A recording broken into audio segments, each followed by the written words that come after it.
If you want to give off rich woman socialite energy, here's what you need to know. The biggest takeaway I have seen from my very successful wealthy mentors, they take up space. They will ask the waiter, hey, can you turn up the AC? I don't like the temperature in this room. If we're staying at a hotel, they will say, oh, I don't like this room. It's not up to my standard. Like, you need to do something about it. They are going to send the food back. But here's the key, it can never be done in a rude way.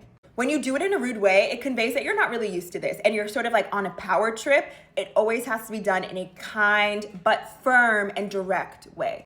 Number 2 is they take their time. The greatest signal that you are in control, that you feel like you have power, is not being rushed. For example, if they're in a line somewhere, let's say like checking out, and they're done checking out, they're not gonna like push all their stuff to the side and like immediately step out the way for the other person. They're going to like put their cards back in their bag. They're going to close up everything, make sure they have the receipt, and then step aside.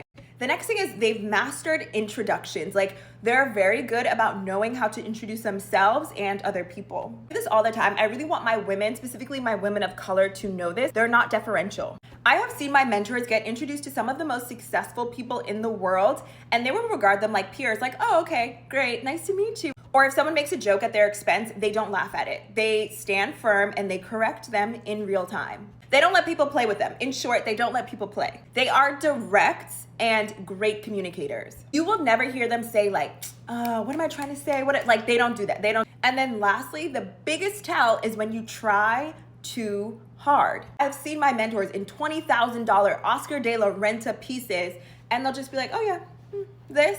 It's never going to be like, do you know what I'm wearing? Do you know how much it costs? It's effortless. It's always a vibe. People can tell when you're not used to something and that you're doing too much to compensate for it. It should always give effortless. When you do too much, it's a clear sign you're not used to this. When they walk into a room, they're not like, oh my gosh, and is it? No, we do this.